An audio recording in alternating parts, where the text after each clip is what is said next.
Hi, this is the video that I promised you when I look at the Booker shortlist, make my prediction and get it wrong, as I always do. So the 6 books, we've got Glory, which is a satire about a coup in Zimbabwe, and all the characters are animals. I enjoyed that one.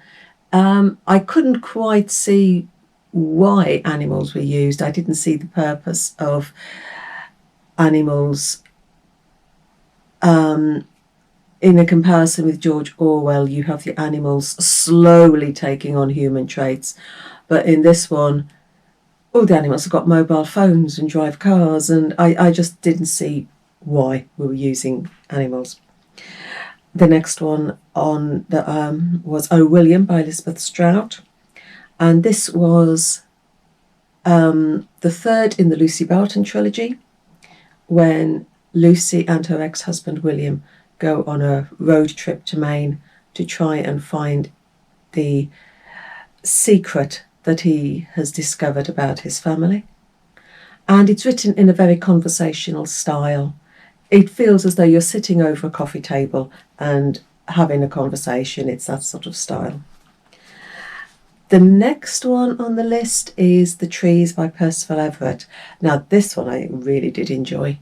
It's a very hard-hitting one about lynching in Mississippi.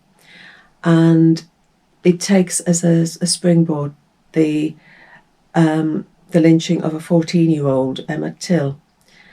And we have the brutal murder of a white man, and next to him is the badly beaten corpse of a black man, which disappears.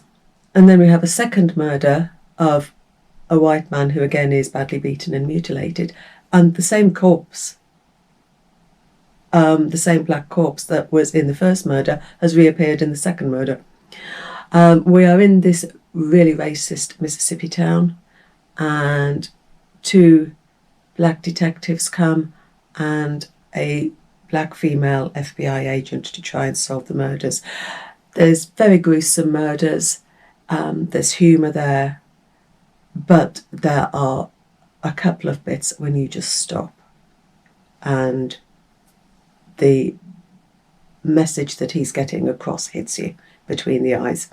I really enjoyed that one. Another one I really enjoyed was The 7 Moons of Marley Almeida.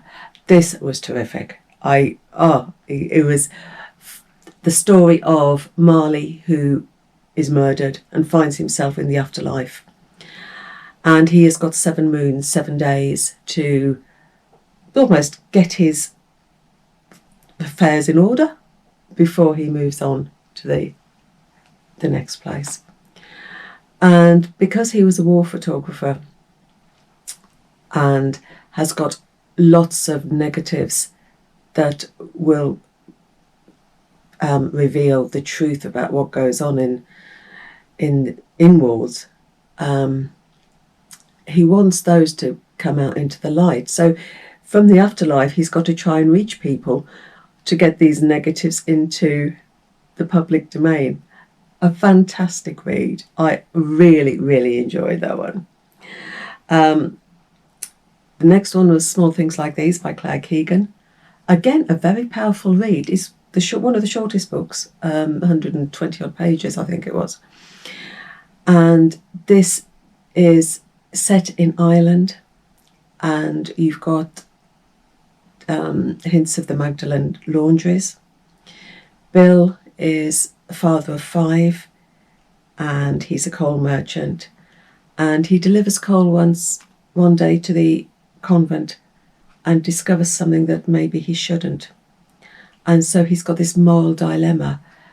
Does he reveal the truth about what he saw and risk losing his business because the convent puts an awful lot of work his way?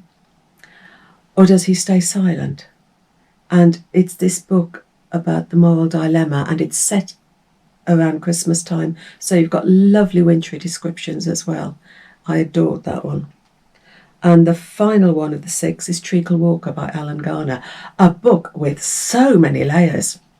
It touches on English folklore, and you've got this lad who seems to be living alone. There doesn't seem to be any parents around, and he's visited by a rag and bone man, Treacle Walker, and he's given a donkey stone, which allows him to safeguard his house because he can rub this over his doorstep and stop evil spirits getting in.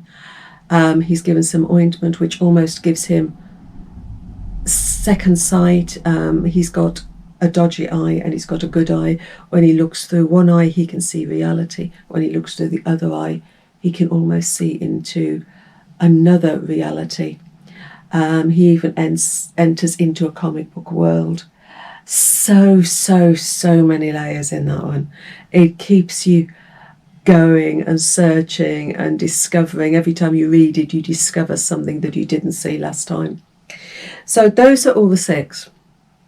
I looked at them all on Goodreads, and Goodreads, the one with the highest rating is Small Things Like These, Claire Keegan, and the one with the lowest rating is Treacle Walker. So that's, if you look at the Goodreads ratings, they've got Claire Keegan as the winner. And that is the book for me as well. I found that one so powerful. It was so short, but there was so much emotion and feeling and power in that one. That is the one I would love to win. What the judges will choose, who knows? But for me, if I was the judge, I would give the Booker Prize this year to Claire Keegan. So we'll have to see whether I'm right. I'm usually wrong, but one day I might get it right. So I hope you've enjoyed reading the Bookers this year. I certainly have. So roll on next year when the next 13 come out. So happy reading. Take care.